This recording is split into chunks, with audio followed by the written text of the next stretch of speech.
Bonjour la famille, tente avec des histoires pleines de charme, n'oubliez pas de vous abonner et de partager vos réflexions dans la section des commentaires. N'hésitez pas non plus à cliquer généreusement sur le bouton j'aime, car cela compte énormément pour nous. Installez-vous confortablement, détendez-vous et profitez pendant que nous plongeons dans l'histoire. Edoraïs fixait son reflet dans la cuillère en argent brillante placée précisément à côté de son assiette.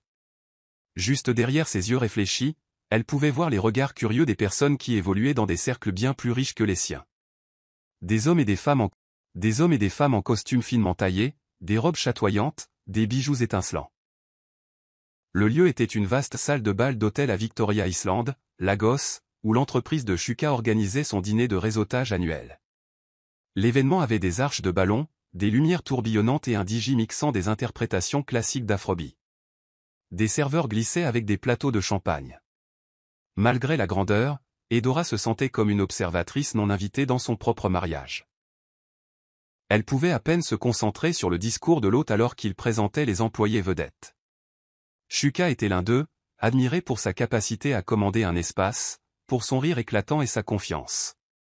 Même de loin, Edora reconnut cette posture. La poitrine de Shuka bombait, le menton levé, ressemblant en tout point à l'homme qu'il croyait être. Lorsqu'il termina une brève conversation avec un groupe d'investisseurs, il se dirigea nonchalamment pour rejoindre Edora à leur table. Elle essaya de se rappeler, une fois de plus, de parler prudemment si elle parlait. Shuka appréciait rarement ses interventions. Effectivement, la conversation porta sur le lancement d'un nouveau produit, et Edora tenta de faire une remarque sur le nom de la marque. Sa voix tremblait, elle le prononça légèrement mal. La réaction de Shuka fut immédiate.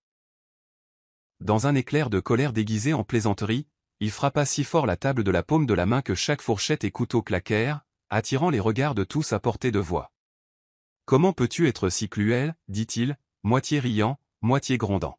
« Tu ne sais même pas prononcer le nom de produit le plus simple ?» Ces mots dégoulinaient de condescendance, et le petit cercle de spectateurs ricanèrent nerveusement. Les joues d'Edora brûlèrent. Au lieu de se défendre, elle baissa la tête.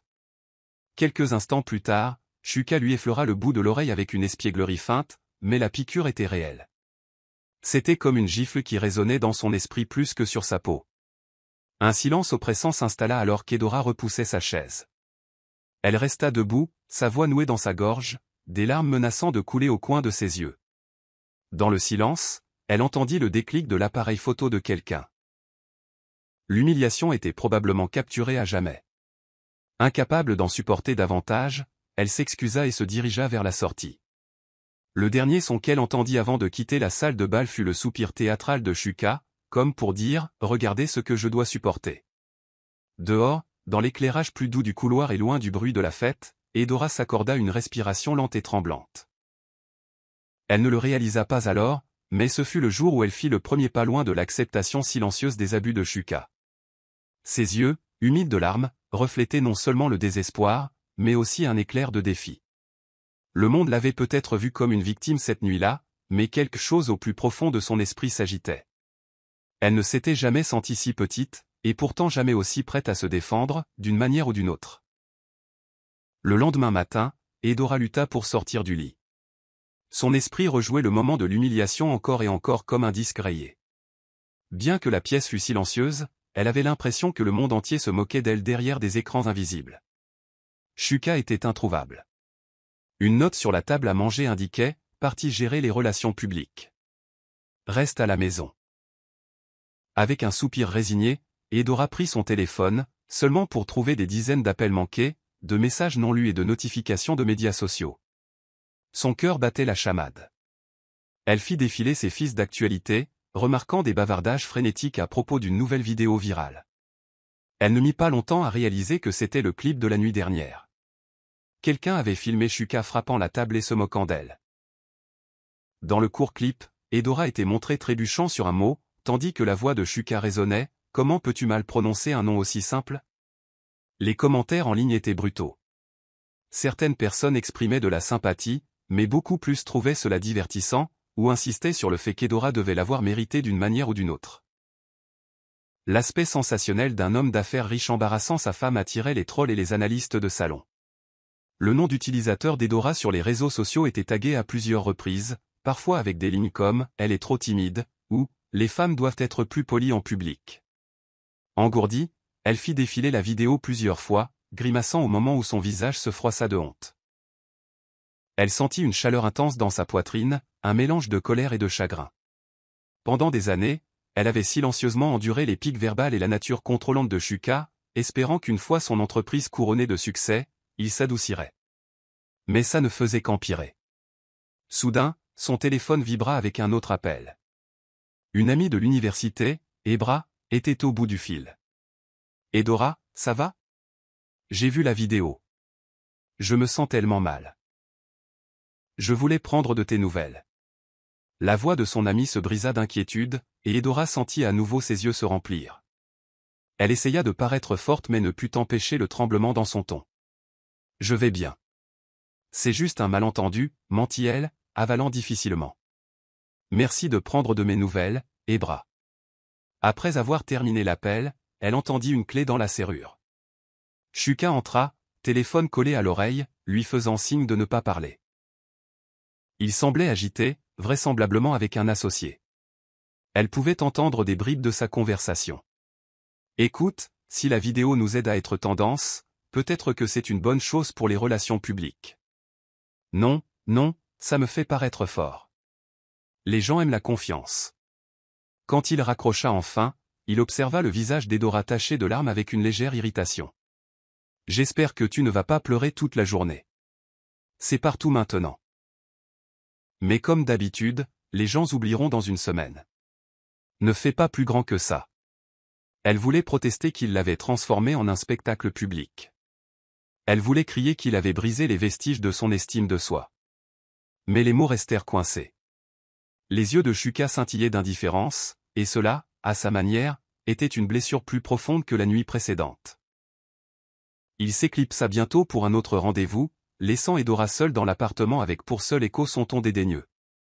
Elle s'affaissa sur le canapé, enfouissant sa tête dans ses mains, luttant avec la honte et la faible braise d'indignation. Virale ou non, elle réalisa que quelque chose allait très mal dans son mariage, et le monde était maintenant témoin de cette douloureuse vérité. Un jour plus tard, Edora retourna à l'immeuble de bureau où le dîner humiliant avait eu lieu. Shuka avait exigé qu'elle l'accompagne à un événement de suivi, une discussion plus petite en table ronde, insistant sur le fait que sa présence calmerait les rumeurs. Se sentant fragile, elle se conforma, espérant au moins maintenir les apparences jusqu'à ce qu'elle détermine sa prochaine action. Après la conclusion de la réunion, Edora entra discrètement dans l'ascenseur du bâtiment pour descendre vers le hall.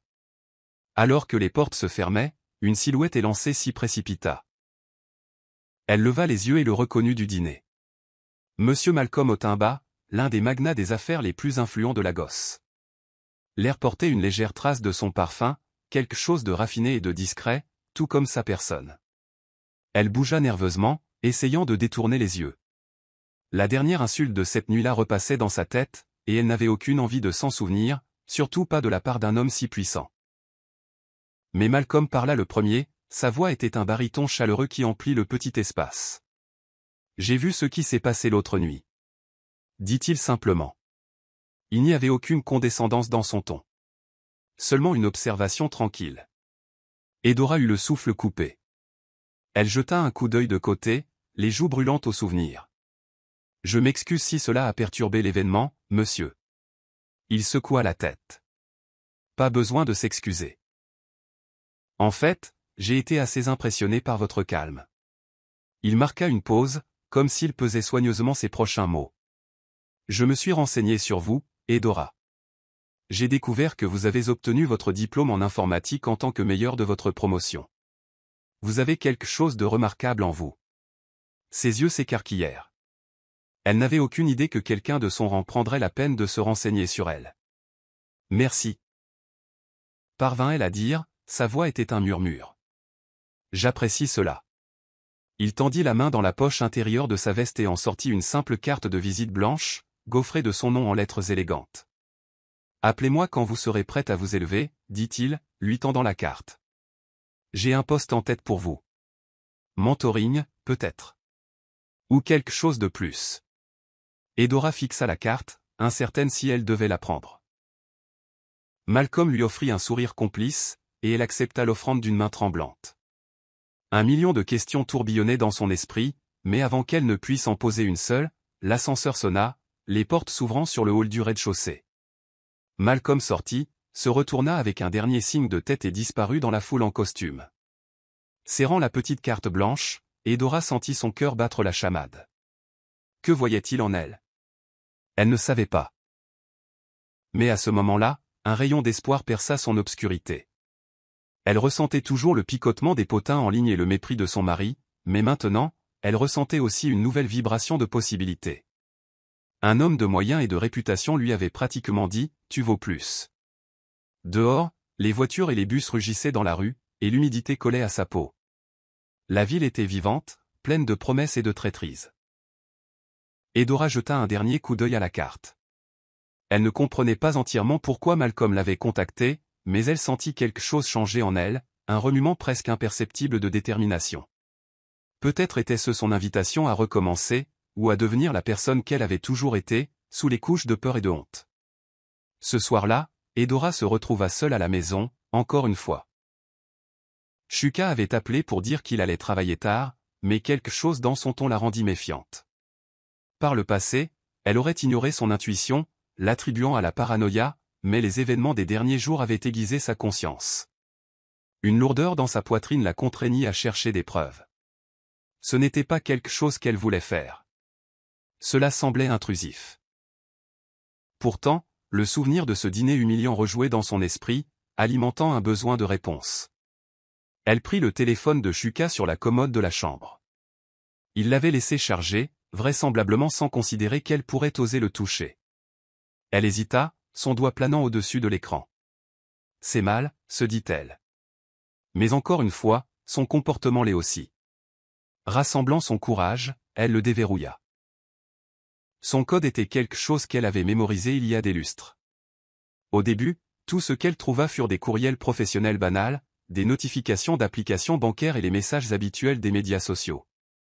Mais ensuite, elle remarqua un dossier étiqueté « personnel », caché dans les applications de messagerie. Elle faillit reposer le téléphone, mais la curiosité la poussa. À l'intérieur se trouvaient des conversations de texte avec un contact enregistré sous le nom de So. Un extrait disait « So. Elle devient un problème. Peut-être est-il temps que tu finalises le divorce. Nous pouvons tourner les médias à notre avantage. Shuka. D'accord. Continuons à construire le battage médiatique autour de nous. Un scandale peut même aider à lancer davantage votre marque. » Le cœur d'Adohara battait comme un tambour de guerre. Sa vision se brouilla de larmes alors qu'elle scrollait plus profondément. Il y avait des photos intimes, et des textes plus incriminants. Elle se força à les lire, l'estomac barbouillé. So. Je gère l'angle des médias sociaux. Tu gères elle.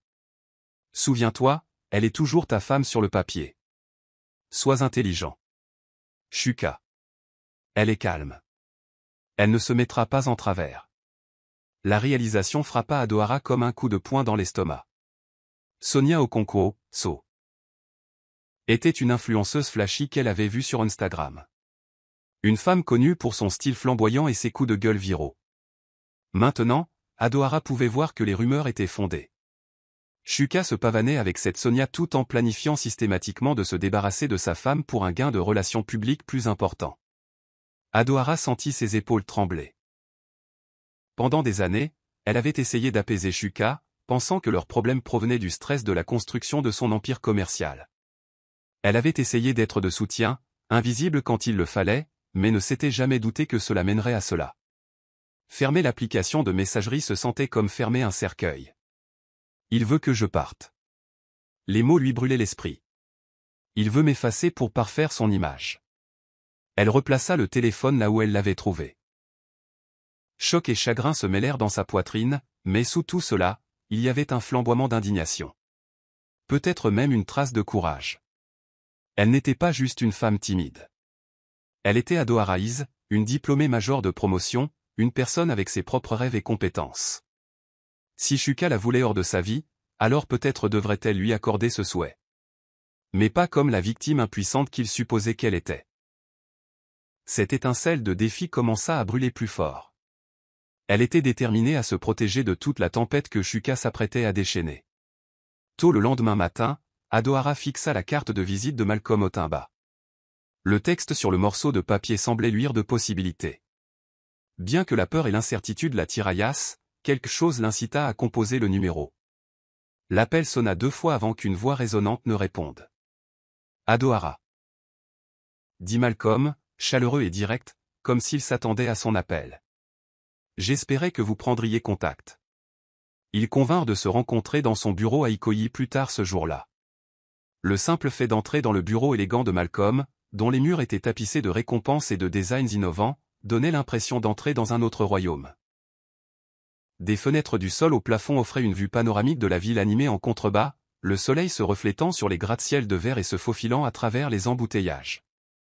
Malcolm se tenait près de la fenêtre, les mains dans les poches, portant un costume taillé sur mesure qui complétait sa haute stature. « Merci d'être venu, dit-il, lui faisant signe de s'asseoir dans un fauteuil moelleux en face de son bureau à plateau de verre. Les nerfs d'Adohara s'agitèrent alors qu'elle s'installait, mais elle essaya de garder son calme. « Merci de m'avoir invité, dit-elle doucement. Je suis curieuse de votre offre. » Malcolm ne perdit pas de temps. « J'ai lancé un programme d'accélérateur pour les femmes dans la technologie, une initiative de mentorat. Il s'agit de donner aux esprits brillants la chance de façonner leur propre avenir, surtout dans un monde qui les néglige souvent. » Son cœur battit la chamade. « Mais pourquoi moi ?» Un doux sourire effleura ses lèvres. « Parce que j'ai fait mes devoirs. Vous avez déjà écrit une thèse sur les applications de bien-être émotionnel, n'est-ce pas? Vous avez de l'expérience en codage et en gestion de projet. Je vois que vous n'êtes pas seulement intelligente, vous êtes aussi motivée, créative. » Adohara resta momentanément sans voix. Personne n'avait reconnu son potentiel d'une manière aussi directe et spécifique auparavant. Elle se sentait à la fois flattée et mal à l'aise, consciente que Shuka désapprouverait probablement toute implication avec Malcolm. Mais elle se souvint des humiliations, des messages de Sonia, du rire moqueur dans la vidéo virale. « Quel serait exactement mon rôle ?» demanda-t-elle, sa voix était plus ferme qu'auparavant. Malcolm se pencha en avant, posant ses coudes sur le bureau. « Je vous offre un mentorat privé et une place dans notre accélérateur. Nous fournissons un financement de démarrage, des ressources et des conseils pour développer votre propre produit technologique. L'autonomisation des femmes est un thème central. Nous voulons des applications qui résolvent de vrais problèmes, santé, finances, bien-être émotionnel. » Il fit une pause, ses yeux se fixant sur les siens. « Vous avez un don, Adohara. Vous avez juste besoin du bon environnement pour grandir. » Les mots, le bon environnement pour grandir, touchèrent une corde sensible au plus profond de son âme, la réduisant presque aux larmes. Elle hocha la tête, se forçant à rester calme. « J'ai besoin d'un peu de temps pour y réfléchir, » dit-elle, bien que son cœur penchât déjà vers l'acceptation. Il hocha la tête, imperturbable. « Prenez le temps qu'il vous faut. Mais rappelez-vous, la vie attend rarement. Parfois, il faut choisir la croissance plutôt que le confort. » Quand elle quitta le bâtiment, la carte de visite toujours en main, elle sentit le poids d'une décision imminente. Cette opportunité n'était pas seulement un emploi, c'était une chance de retrouver son identité. Elle risquait peut-être tout la colère de Shuka, un scandale potentiel, mais si elle restait dans sa misère silencieuse, elle savait qu'elle ne deviendrait jamais la personne qu'elle était destinée à être. Plus tard cette nuit-là, alors qu'elle restait éveillée, fixant les ombres au plafond, elle fit son choix. Elle dirait oui. Le matin après qu'elle eut envoyé par email à Malcolm son acceptation du programme d'accélérateur, Shuka ne perdit pas de temps pour la confronter. Il avait apparemment vérifié ses courriels. Encore une intrusion dans sa vie privée. Son visage se tordit de colère alors qu'il lançait des accusations dans le salon. « Tu es une femme ingrate. Après tout ce que j'ai fait, tu vas dans mon dos pour rencontrer Otimba? Sais-tu ce que ça me fait paraître ?» Il arpenta, la poitrine haletante, tandis qu'Adohara se tenait près de l'embrasure de la porte, les bras croisés de manière protectrice, si plus calme qu'elle ne se sentait. « Je suis fatigué, Shuka. Fatigué d'être traité comme une idée de dernière minute. C'est ma chance de faire quelque chose de significatif. Et je vais la saisir. » Ses yeux scintillèrent d'une lumière dure. C'est la dernière goutte. Il saisit son téléphone et balaya les messages. comme s'il cherchait une arme finale. En une fraction de seconde, ses traits se durcirent de résolution. Si tu veux t'élever, vas-y sans mon nom. Dégage. Le cœur d'Adohara coula. Elle s'attendait à des disputes, mais pas à une expulsion pure et simple. Vous ne pouvez pas être sérieux, murmura-t-elle. Mais l'acier dans l'expression de Shuka lui dit le contraire. Il fit signe vers la porte. Soit tu restes ici, tu abandonnes ton petit projet et tu continues d'être ma femme, soit tu pars. Tu es déjà une source de gêne. Je ne te laisserai pas me tirer plus bas. Pendant un moment, le choc la paralysa. C'était aussi sa maison. Mais elle pensa au message de Sceaux, à l'humiliation du dîner, à la rage tranquille qui couvait en elle depuis des années. Lentement, elle se détourna. Alors je m'en vais, dit-elle, sa voix tremblante mais déterminée. Elle emballa ses affaires essentielles, vêtements, documents importants, ordinateur portable, tandis que Shuka la regardait, les bras croisés. En l'espace d'une heure, elle se tenait devant les portes de leur appartement autrefois partagé, ses valises à ses côtés. Elle se sentait déracinée, déséquilibrée, mais étrangement libre, comme si elle s'était libérée d'une chaîne invisible. Un SUV noir s'arrêta au trottoir. Un chauffeur en sortit avec une révérence polie. « Mademoiselle Adaoraïs » demanda-t-il. « Monsieur Otimba m'a envoyé vous chercher. Je dois aussi vous remettre ses clés. » Il lui tendit un porte-clés avec une petite enveloppe attachée. Son nom était soigneusement estampillé sur le devant. Stupéfaite, Adaora ouvrit l'enveloppe pour lire une note succincte de Malcolm. « Nous avions anticipé que vous pourriez avoir besoin d'un espace sûr. Utilisez cet appartement gratuitement pendant l'accélérateur pour vous concentrer sur votre travail. » Elle était simplement signée, Monsieur Otimba. Des larmes de soulagement et d'incrédulité remplirent ses yeux. Elle murmura à peine, merci, au chauffeur avant de placer ses valises dans le SUV. Alors qu'il s'éloignait du seul foyer qu'elle avait connu depuis son mariage, Adohara ne pouvait dire si son cœur battant la chamade venait de la peur ou de l'euphorie. Probablement les deux. Mais la clé du nouvel appartement dans sa main se sentait comme une promesse tangible. Elle n'était pas sans abri, pas seule et pas impuissante. L'ascenseur s'ouvrit pour révéler un appartement loft élégant et moderne avec des fenêtres du sol au plafond donnant sur la ligne d'horizon scintillante de Lagos. Adohara pouvait à peine croire qu'elle pouvait l'utiliser, gracieuseté de l'accélérateur.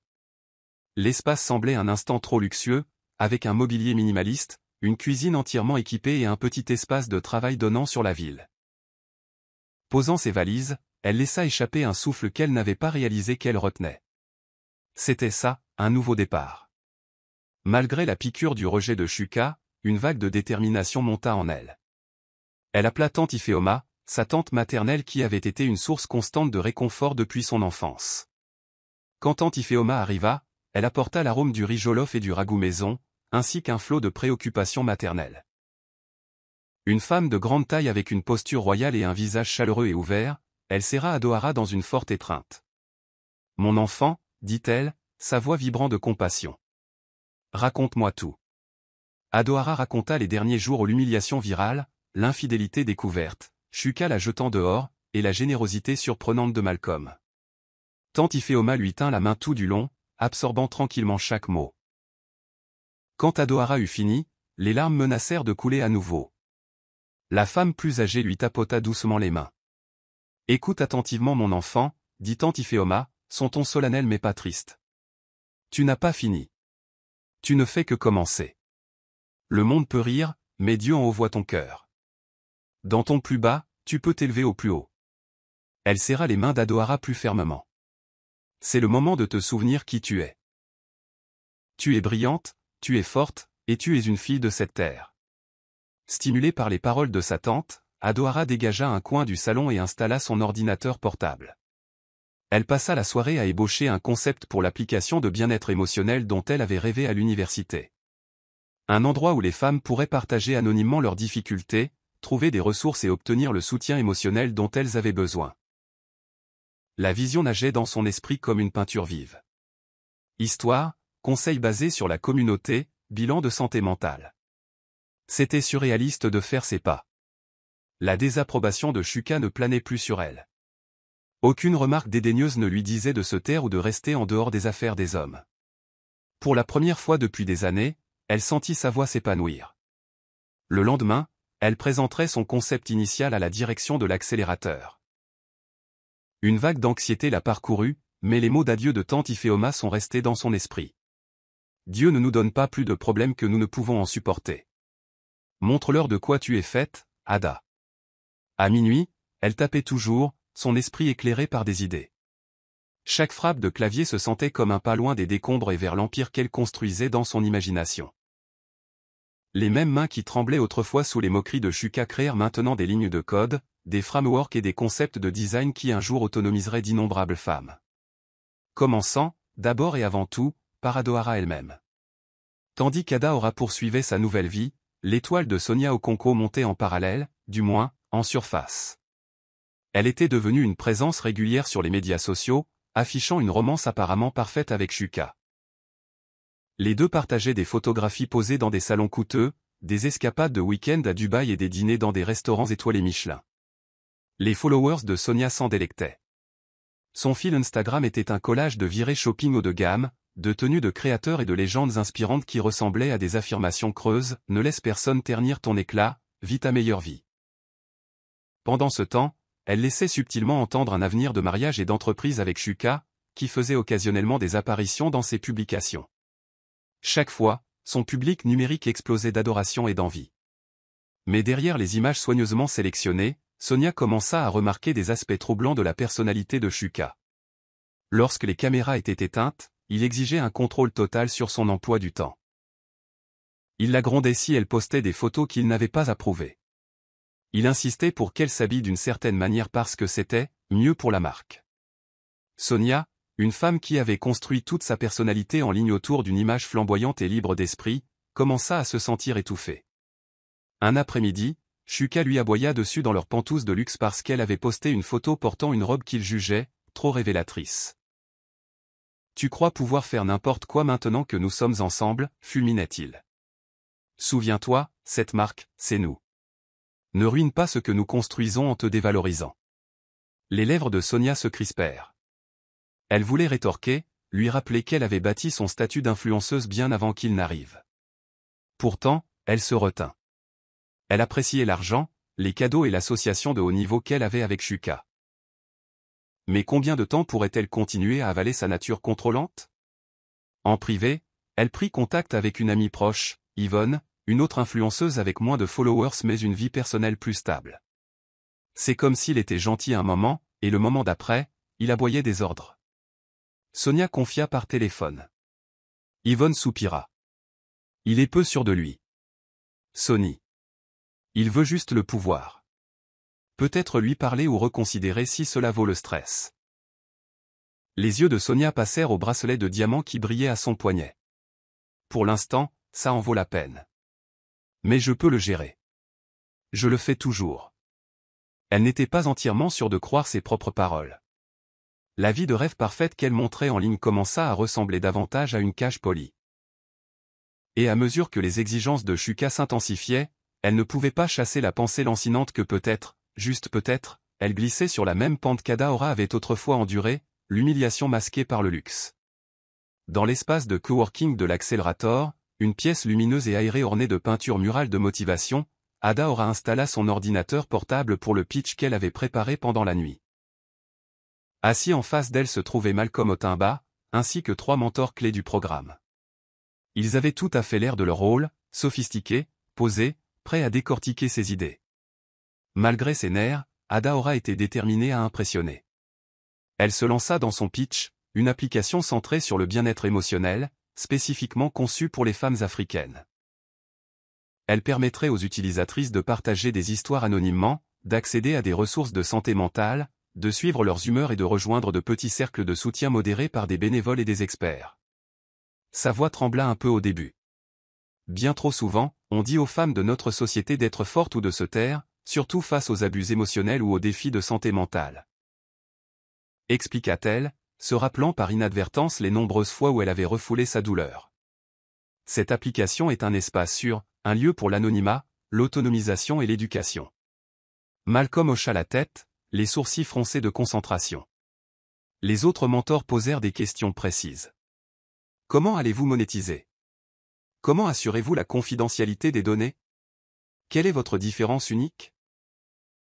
Adaora répondit pensivement, discutant des niveaux d'abonnement potentiels pour les fonctionnalités avancées, des mesures de cryptage robustes et de la spécificité culturelle qui distinguait son application des plateformes de bien-être génériques. Tandis qu'elle parlait, elle se sentit étonnamment à l'aise. Sa passion pour le projet dissipa une grande partie de son trac.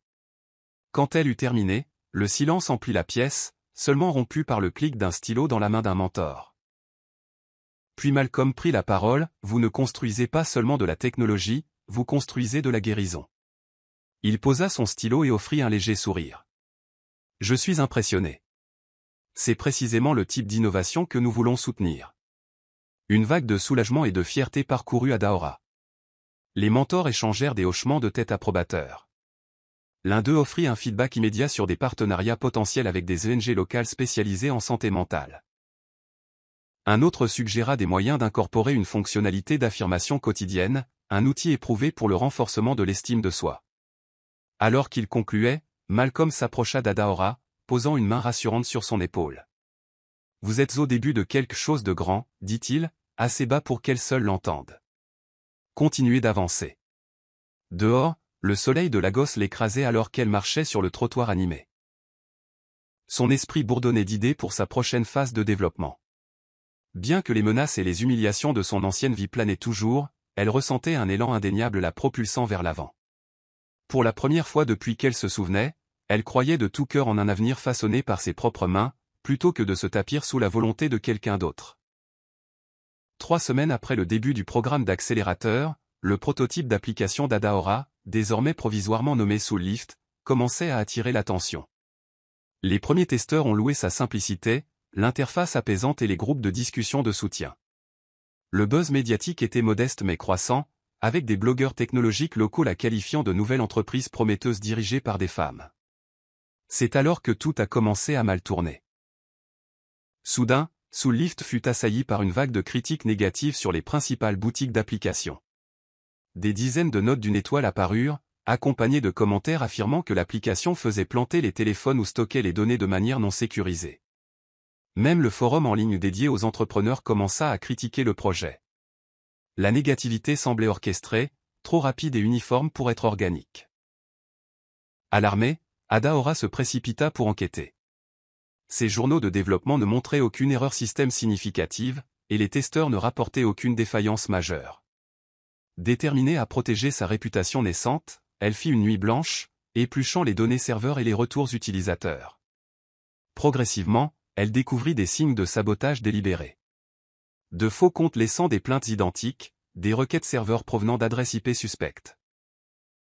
Son sang se glaça lorsqu'elle réalisa que ce ne pouvait être une coïncidence. Elle soupçonnait l'implication de Shuka, compte tenu de ses ressources et de son désir de la voir échouer. Néanmoins, elle avait besoin d'une confirmation. Elle a contacté le réseau des accélérateurs. L'un des experts en cybersécurité de Malcolm examina la situation et identifia de multiples tentatives pour surcharger les serveurs de Soullift avec du faux trafic. Une astuce de déni de service distribué qui avait probablement été achetée à bas prix sur des forums Blacka. Lorsque l'expert confirma ses soupçons, les yeux d'Adaora se remplirent de colère et de trahison. Elle transmit les conclusions à Malcolm, qui fronça les sourcils, la mâchoire serrée. « Je m'occuperai de l'enquête externe, » dit-il, posant une main réconfortante sur son épaule. « Vous vous concentrez sur le nettoyage de la plateforme et sur le fait de rassurer les vrais utilisateurs. Nous ne pouvons pas les laisser détruire ce que vous construisez. » La nouvelle du sabotage se répandit dans la communauté technologique locale plus vite qu'Adaora ne l'avait prévu. Des voix sympathiques se sont ralliées sur les médias sociaux, condamnant la tactique contraire à l'éthique et louant la résilience d'Adaora. Des femmes de l'industrie ont commencé à partager son histoire, certaines faisant référence aux clips vidéo humiliants, déclarant qu'elle méritait une seconde chance sans attaque malveillante. Adaora ressentit un sens renouvelé de but. Oui, elle était furieuse que quelqu'un, probablement Shuka, ait essayé de la saboter. Mais en voyant la communauté se rallier derrière elle, elle se rappela qu'elle n'était pas seule. Cette nuit-là, elle a codé de nouvelles fonctionnalités de sécurité, amélioré son analyse des accidents et interagi directement avec les vrais utilisateurs, les remerciant pour leur soutien. Le barrage de négativité, ironiquement, a attiré plus d'attention sur Soullift. Face à l'adversité, Adaora a trouvé son courage. Et pour une fois, elle se sentait plus forte que ses circonstances. Malgré la tentative de piratage, Soullift s'est envolé à 100 000 téléchargements en seulement une semaine. Le pic soudain était en partie dû aux curieux qui avaient entendu parler du scandale, mais beaucoup sont restés, impressionnés par sa fonctionnalité. Certains blogueurs technologiques de premier plan ont titré « De la trahison à la percée », la femme derrière Soullift riposte. Adaora avait à peine le temps de réaliser l'ampleur de son succès.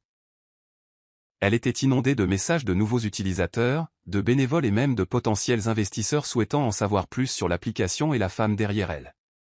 Les mentors de l'accélérateur rayonnaient de fierté, et Malcolm la félicita personnellement en lui envoyant un bouquet de fleurs avec une petite note manuscrite « Vous avez fait cela ». Ces 4 mots avaient un poids énorme, allumant une étincelle de confiance en elle. Tard une nuit, elle prit un moment pour réfléchir.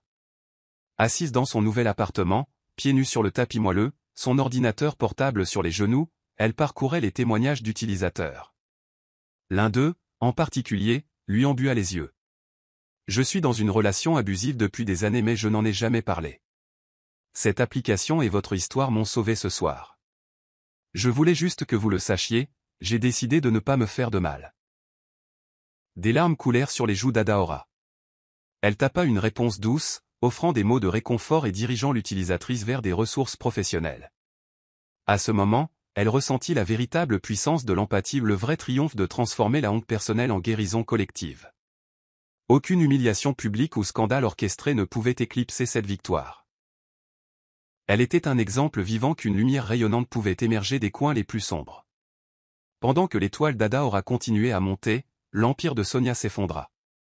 Marque après marque la laissa tomber alors que les captures d'écran fuitées peignaient un portrait d'une influenceuse manipulatrice et avide de célébrité. Le nombre de ses followers chuta, et ses tentatives de limiter les dégâts furent largement accueillies avec scepticisme. Dans une tentative désespérée de regagner la faveur publique, Sonia posta des vidéos d'excuses en larmes sur Instagram, affirmant qu'elle était mal comprise et que les captures d'écran avaient été sorties de leur contexte. Mais ces larmes de crocodile ne purent convaincre les masses. Le mal était fait, et aucune quantité de déclarations favorables aux sponsors ne pouvait réparer son image défaillante. Même son cercle intime proche commença à se distancier.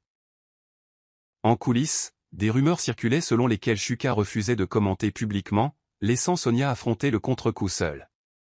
Sans le manteau protecteur d'une narration de couple puissant, ses comptes de médias sociaux commencèrent à stagner. Dans un moment de frustration, elle tenta de s'en prendre à Adaora, postant un message critique laissant entendre qu'Adaora avait orchestré les fuites. Cependant, peu la crurent, et le message suscita une avalanche de réponses moqueuses. Sonia se retrouva shadowbannie. Son contenu reçut une priorité inférieure dans les algorithmes des médias sociaux, le rendant virtuellement invisible pour le spectateur occasionnel. Le contrat de marque qu'elle avait fièrement présenté sur son fil Instagram se tarit. Un jour, elle se réveilla pour constater que de grands sponsors de mode et de beauté avaient résilié des contrats. Le téléphone autrefois animé qui bipait avec des offres de collaboration resta désormais omineusement silencieux. Dans son pantouse solitaire, elle fixait les bagages à moitié faits dans son placard. Elle n'avait aucune envie de retourner dans sa mode, mais le loyer et le style de vie qu'elle affichait autrefois étaient insoutenables sans un afflux constant de partenariats de marque. L'anxiété remuait dans son ventre. Elle se rappela la confiance suffisante qu'elle avait lorsqu'elle complotait pour tuer l'éclat d'Adaora. Maintenant ironiquement, c'était elle qui tombait dans l'obscurité, éclipsée par une femme qu'elle avait jugée trop timide pour riposter. Une fierté meurtrie et des finances meurtries convergèrent, la forçant à affronter une réalité inconfortable. La plus grande marque de Sonia Okonkwo, elle-même, n'était plus demandée. La vie de rêve qu'elle affichait autrefois ressemblait maintenant à un récit d'avertissement. Et elle n'avait personne à blâmer sauf elle-même. À mesure que la chute de Sonia s'intensifiait, Shuka ne fut pas épargnée.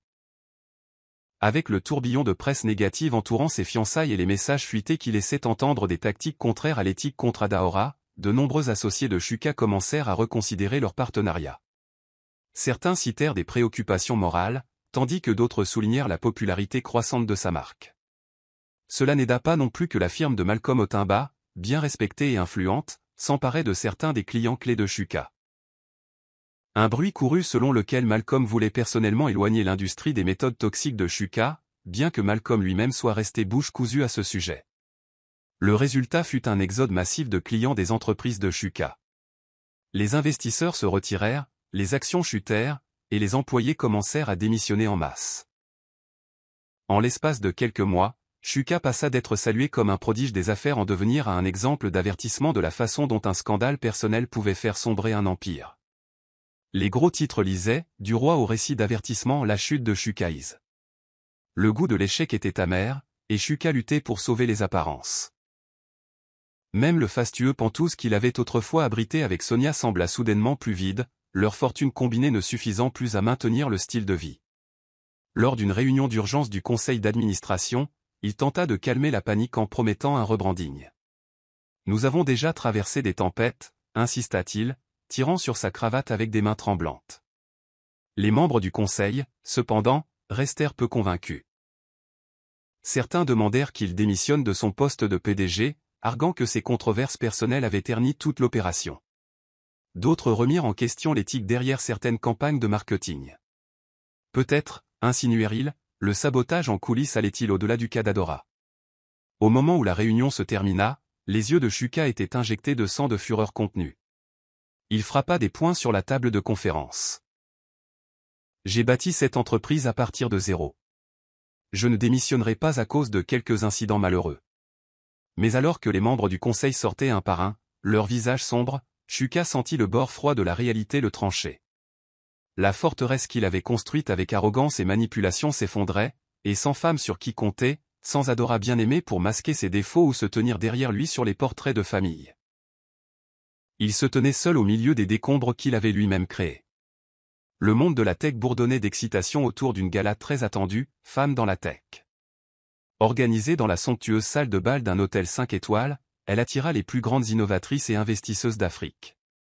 Adora fut invitée en tant qu'invitée d'honneur pour parler lors d'un panel discutant des solutions tech inclusives.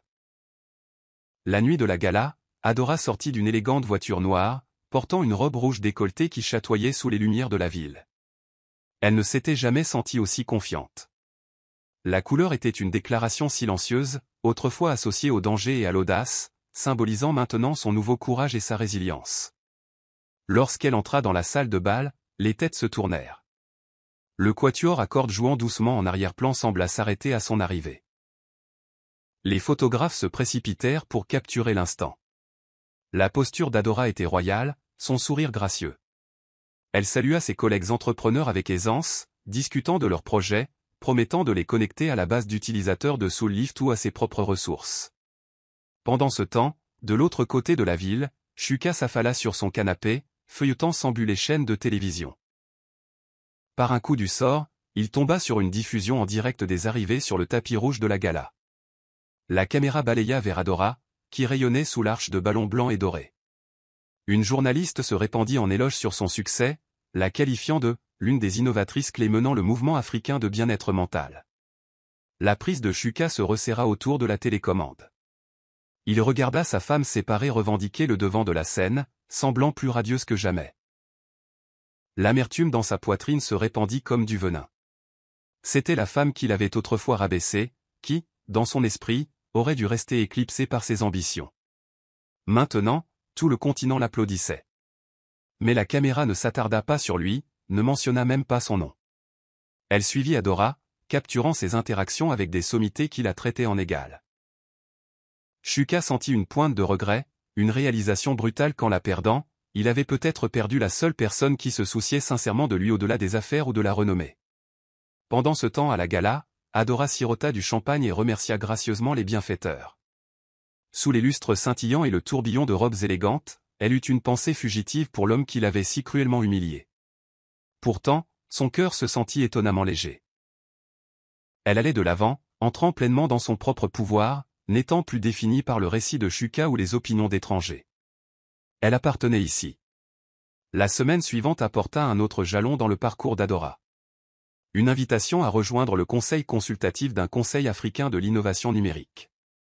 L'organisation était chargée d'influencer les politiques, de promouvoir l'infrastructure technologique et de favoriser l'entrepreneuriat à travers le continent.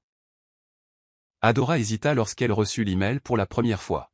« Moi » murmura-t-elle en relisant l'invitation. La liste des autres conseillers se lisait comme un bottin mondain du monde de la tech. Des PDG, des politiciens, des milliardaires philanthropes. La seule femme sur cette liste jusqu'à présent était une professeure du Kenya connue pour sa recherche révolutionnaire en IA. Et maintenant, il voulait Adoraïs. Elle transféra l'email à Malcolm pour avoir son avis. Il répondit en quelques minutes. Prends-le. C'est ainsi que tu façonnes l'avenir, Adora. Lors de la première réunion du conseil, elle entra dans une salle de conférence impeccable avec une douzaine d'hommes en costume, plus la très respectée professeure kenyane, Dr. Akiang. Les hommes l'accueillirent poliment, bien qu'elle sentît une légère surprise qu'une jeune femme qui avait accédé à la notoriété si récemment ait maintenant une place parmi eux. Mais une fois les discussions commanditées, allant des intégrations de paiement numérique en zone rurale aux collaborations technologiques transfrontalières, Adora trouva sa voie. Elle cita des données utilisateurs de Solift, illustrant comment les barrières émotionnelles empêchaient souvent les femmes d'adopter les nouvelles technologies. Elle recommanda de créer des programmes de sensibilisation communautaire spécialisés. Elle remit en question des réglementations dépassées qui étouffaient le développement d'applications locales. À la fin de la réunion, Dr. Akiang s'approcha d'elle avec un hochement de tête approbateur. « Vous avez parlé avec force, dit-elle. Nous avons besoin de plus de voix comme la vôtre. » Adora ressentit un tremblement de fierté. La femme autrefois timide qui bégayait sur les noms de marque lors d'un dîner humiliant avait disparu. C'était une nouvelle version d'elle-même. Posée, informée, sans peur. Elle avait gagné sa place à la table, et elle avait l'intention de l'utiliser pour élever les autres. Plus tard ce soir-là, alors qu'elle se tenait sur son balcon surplombant la ligne d'horizon de Lagos, elle pensa à tout le chemin parcouru en si peu de temps. Il n'y avait aucun doute que le chagrin et la trahison avaient tracé un chemin douloureux.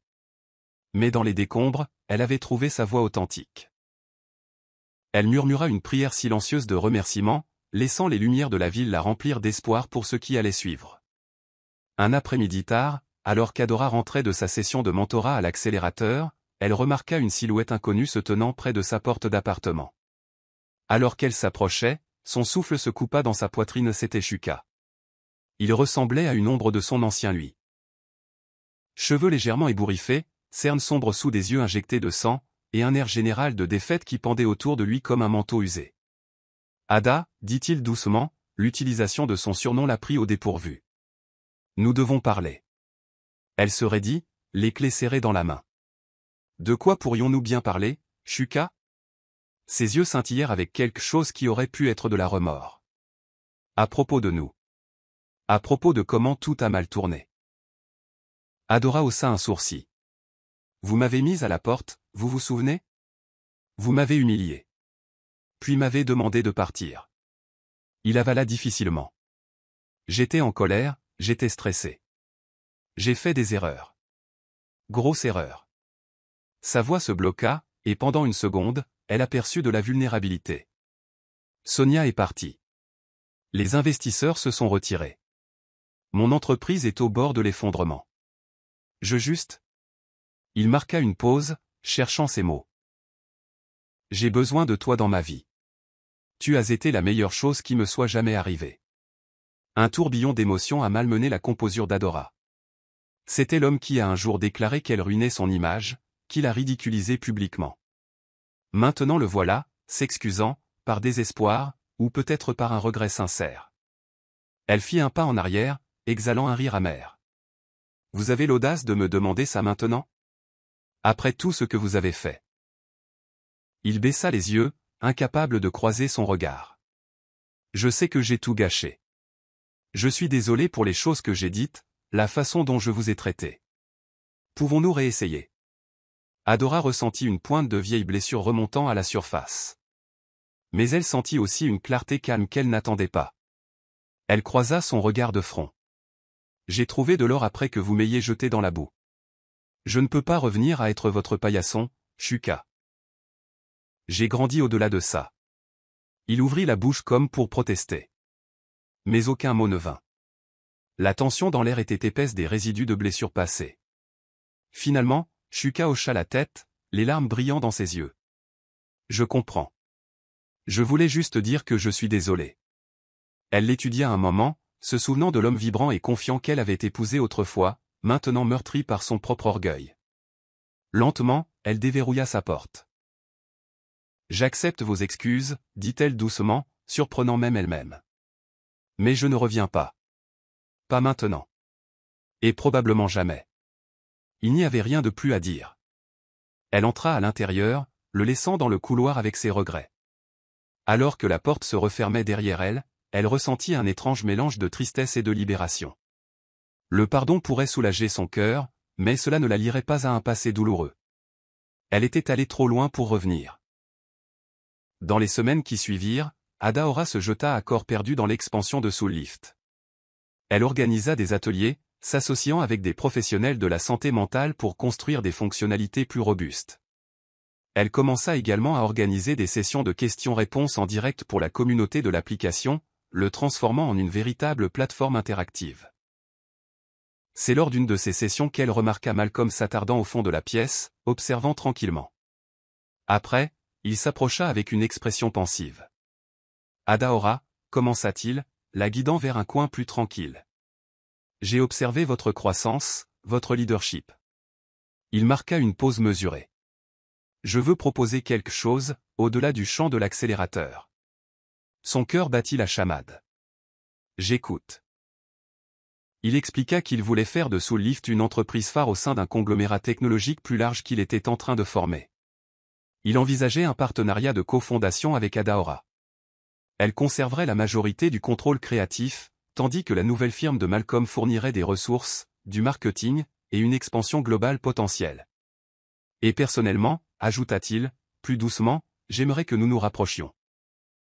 Ses yeux retinrent les siens. Je n'ai pas seulement investi dans votre application. Je crois en vous. Le souffle d'Adaora se coupa. Elle n'était pas sûre si c'était purement professionnel ou si cela portait un sous-courant de romance. Avec tout ce qui s'était passé, elle ressentit à la fois excitation et appréhension. Elle respectait Malcolm profondément. Il avait été une lumière guide quand elle était au plus bas. Mais était-elle prête à brouiller ses lignes? Elle étudia son visage, voyant une sincérité qui contrastait fortement avec une ambition égoïste qu'elle avait autrefois connue chez Shuka. Malcolm lui offrait non seulement une opportunité mais un respect sincère, et peut-être quelque chose de plus. « Je suis honorée, dit-elle finalement, sa voix tremblant légèrement. À la fois par l'offre de partenariat et par votre croyance en moi. Laissez-moi examiner les détails. Je veux être sûr de gérer cela de manière responsable. » Il hocha la tête, un sourire chaleureux adoucissant ses traits. « Bien sûr. Prenez tout le temps dont vous avez besoin. Je voulais juste le mettre sur la table. » Adaora s'éloigna de cette conversation avec un tourbillon d'émotions. Elle était au seuil d'un autre choix qui allait changer sa vie. Mais cette fois, elle se sentait équipée de la sagesse durement acquise de son passé. Que l'amour soit sur la table ou non, elle savait que le partenariat commercial seul pouvait catapulter Soullift à des hauteurs qu'elle n'aurait jamais cru possibles. Et pour la première fois, elle s'autorisa à imaginer un avenir où elle serait célébrée et soutenue, plutôt que supprimée et ridiculisée. Peu de temps après, un grand média diffusa un documentaire sur l'histoire d'Adaora, détaillant sa transformation d'une femme humiliée à une entrepreneur technologique en devenir. Des extraits de la vidéo virale passaient en arrière-plan, entrecoupés d'interviews de personnes ayant été témoins de son évolution. Des mentors de l'accélérateur, des utilisateurs de Soullift dont la vie s'était améliorée, et même sa tante Ifeoma, qui raconta fièrement le parcours d'Adaora. Le documentaire déclencha des discussions en ligne massives. Les gens comparèrent la grâce d'Adaora et son impact réel à la superficialité tapa accent grave l'œil des jours d'influenceuse de Sonia. Ils contrastèrent sa persévérance avec l'ambition sans scrupule qui avait entaché les transactions commerciales de Shuka. Bref, le monde vit deux chemins distincts vers le succès, et un seul avait mené à quelque chose de durable et d'inspirant. Pour Sonia et Shuka, l'expérience fut profondément humiliante. Ils ont tous deux été tendance sur les médias sociaux, mais seulement dans le contexte de l'échec de leur complot. Des hashtags comme #la trahison s'est retourné à circulaire. Certains internautes ont même compilé des images côte à côte. L'une de Shuka humiliant Adaora, une autre d'Adaora se tenant avec assurance à la gala femme dans la tech dans sa robe rouge. Le message était clair, elle a triomphé là où ils ont essayé de la détruire. Tard une nuit, alors qu'Adaora faisait défiler ses posts, elle ressentit une vague de gratitude. Pas de triomphe, pas de suffisance, mais de la gratitude pour la seconde chance que la vie lui avait donnée. Elle se rappela les larmes, le chagrin, la confusion, et comment tout cela avait allumé un feu qui refusait de s'éteindre. Un ami lui envoya un court message, « Il te regarde briller, tout comme tu les as autrefois regardés. » En effet, réalisa-t-elle, les rôles s'étaient inversés. Mais l'esprit d'Adaora ne se nourrissait plus de vengeance. Elle était concentrée sur la construction d'un héritage d'autonomisation. Si son histoire à pousser ne serait-ce qu'une seule personne à quitter une situation abusive ou à poursuivre un rêve abandonné, alors la douleur passée n'était pas vaine. Un lundi matin, Adaora conduisit à travers les routes animées de Lagos en allant à une réunion prévue. Elle s'était habituée au trafic, à la cacophonie des klaxons, aux vendeurs se faufilant entre les voitures. Mais quelque chose attira son attention alors qu'elle tournait sur une artère principale. S'élevant au-dessus de la mer de panneaux d'affichage et de bannières de la ville, il y avait une gigantesque nouvelle publicité. Adaora faillit freiner brusquement sous le choc. C'était son visage, plus grand que nature, radieux sur un fond lumineux. Le texte lisait, « Elle a transformé la douleur en pouvoir ». En dessous, en plus petit, téléchargé sous Lyft, l'application pour le bien-être émotionnel. Elle se gara au bord du trottoir, stupéfaite. Une vague de stupéfaction et d'incrédulité l'envahit. Cela devait être l'œuvre de l'équipe marketing de Malcolm, ou peut-être de ses nouveaux investisseurs. Personne n'y avait fait allusion. C'était un geste de soutien grandiose et inattendu. Les passants commencèrent à la reconnaître, pointant avec excitation. Un groupe d'écolières prirent des selfies avec le panneau d'affichage en arrière-plan, ricanant lorsqu'elles réalisèrent qu'elle se tenait à côté de la femme sur la photo. Les yeux d'Adaora s'embuaient. Il y a seulement quelques mois, la seule exposition publique de son visage était le clip viral humiliant. Maintenant, elle se tenait comme un symbole de résilience et d'autonomisation. Son histoire diffusée à tous ceux qui traversaient cette intersection animée de Lagos. D'une voix tremblante, elle murmura « Merci », bien qu'elle ne fût pas tout à fait sûre si elle parlait au divin, aux supporters, ou à l'élan imparable qui l'avait porté jusqu'ici. Des mois de travail acharné culminèrent avec l'invitation reçue par Adaora pour parler lors d'un sommet mondial des femmes dans la technologie à Londres. L'événement rassembla des leaders du monde entier, des innovatrices, des activistes, des investisseurs, unis par une vision pour briser les barrières dans la technologie. Debout en coulisses parmi des femmes qui avaient été pionnières dans des percées en IA, en biotechnologie et en énergie durable, Adaora se sentit à la fois nerveuse et euphorique. Lorsque son tour arriva, elle monta sur la grande scène dans une combinaison formelle mais élégante, les lumières de elle. T ist diese Last, die jemand für sie empfindet, zu ihrer Wahrheit werden. Wir können unsere Macht zurückgewinnen. Wir können neue Realitäten schaffen, seien es Apps, Unternehmen oder einfach nur neue Kapitel in unserem Leben. Sie beendete ihre Rede mit stehenden Ovationen. Journalisten schossen Fotos und hielten ihr triumphierendes Lächeln fest. Als sie die Bühne verließ, näherten sich ihr Frauen aus verschiedenen Ländern, tauschten Visitenkarten aus, boten Kooperationsvorschläge an oder lobten einfach ihren Mut. Für Adaora fühlte es sich wie ein Traum an, eine Bestätigung nicht der Eitelkeit, sondern des Sinnes. Später, als sie das Auditorium verließ, hielt sie inne, um die kühle Londoner Luft einzuatmen. Sie überlegte, wie surreal es war, so weit von der schüchternen Frau gekommen zu sein, die einst vor einem Publikum verstummte. Nun sprach sie nicht nur. Sie wurde gehört. Zurück in Lagos fand sich Adaora am Höhepunkt ihrer Errungenschaften wieder. Ein elegantes Glasbüro im obersten Stockwerk eines neu gegründeten Tech-Hubs. Das Büro gehörte ihr, mit dem Namen Soul Lift auf einer gefrosteten Tafel an der Tür.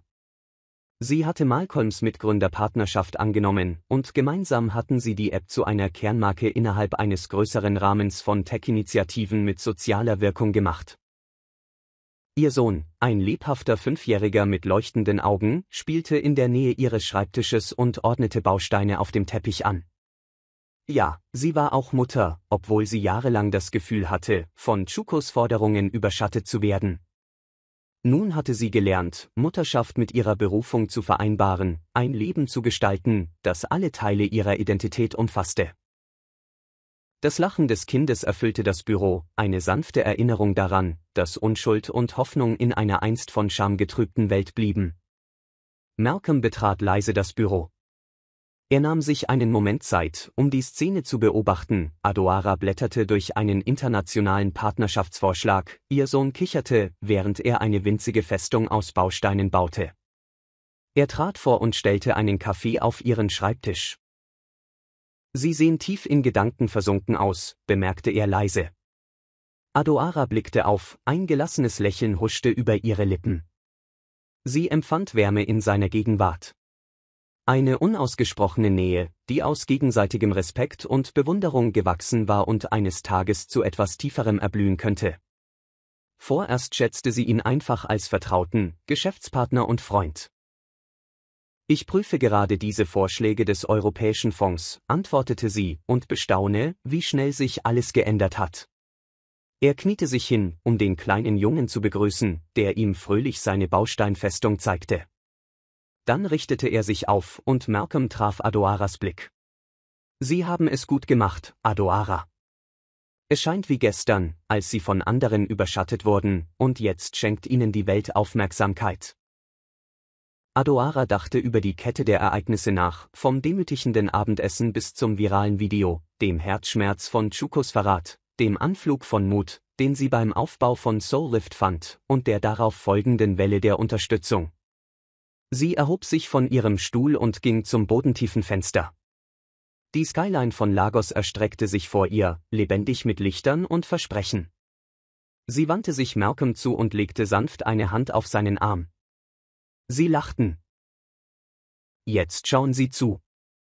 Sie haben mir geholfen, etwas Wichtiges zu erkennen. Die einzige Bestätigung, die ich wirklich brauche, ist meine eigene. Aber es schadet nicht, gute Leute an meiner Seite zu haben.« Er lächelte und legte kurz eine Hand auf ihre. In diesem stillen Austausch verstand Adoara, dass sie tatsächlich alles bekam, was sie verdiente. Nicht nur finanziellen Erfolg oder öffentliche Anerkennung, sondern echten Respekt, Autonomie und das Wissen, dass sie ihren Schmerz in eine Kraft für das Gute verwandelt hatte.